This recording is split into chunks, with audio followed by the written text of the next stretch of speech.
Welcome to Geetamrit. Bhagavad Gita में जीवन के मूल प्रश्नों का उत्तर मिलता है।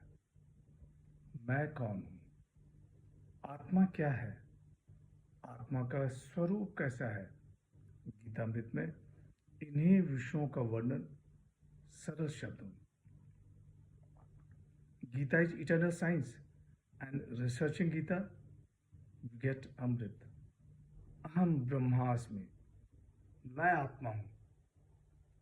पिछले सेशन में चर्चा की थी अध्याय 15 का सारांश। आज के चर्चा का विषय है एक नया अध्याय, अध्याय 16 श्लोक 1। अध्याय 16 दैविक और आसुरी स्वभाव, डिवाइन एंड डेमनिक नेचर। श्लोक 1।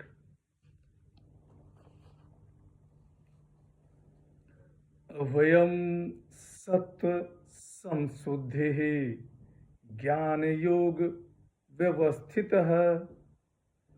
दानम दमश्च यज्ञश्च स्वाध्याय तप आर्जवम। श्री भगवान वाच। अभय अंतःकरण की शुद्धि, ज्ञान योग में दृढ़ स्थित, दान, दम, यज्ञ, स्वाध्याय, तप और आजर्वम।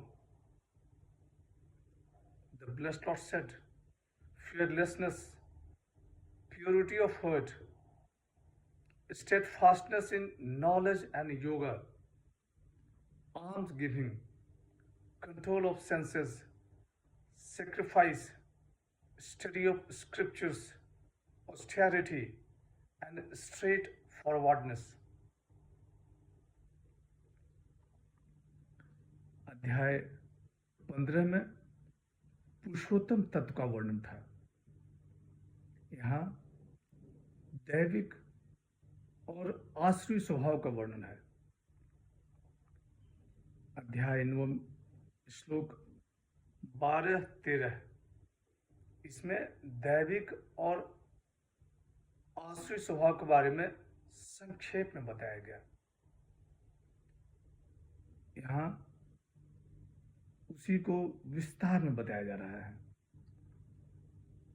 भगवान श्री कृष्ण अध्याय 16 के पहले 3 श्लोक में 26 दैविक संपत्ति का वर्णन करते हैं।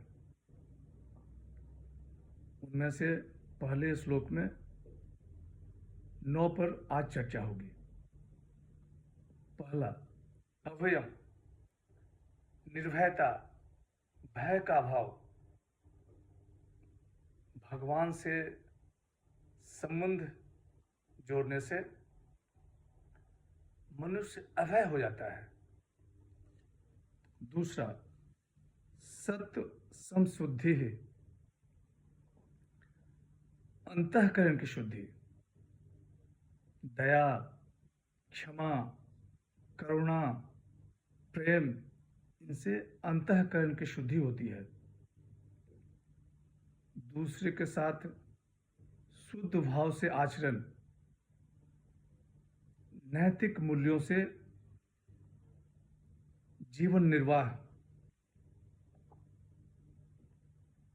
और यदि भगवान से अनुराग हो गया,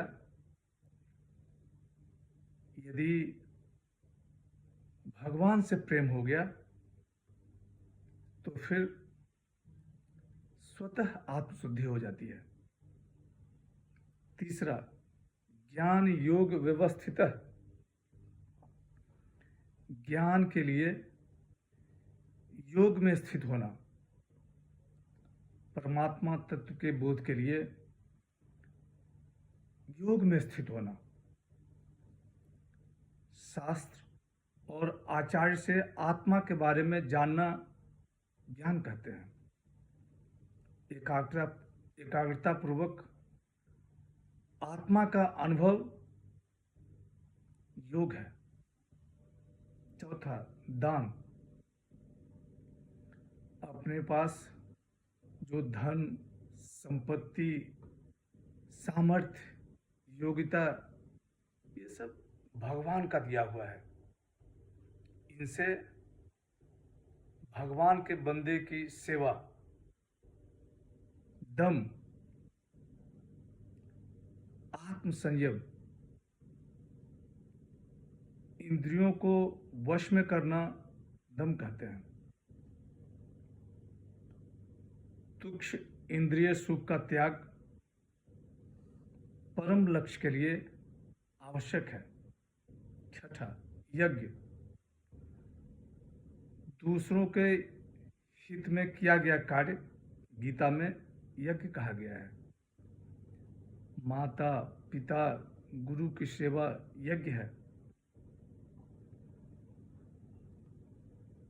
परमात्मा की पूजा यज्ञ कहलाती है।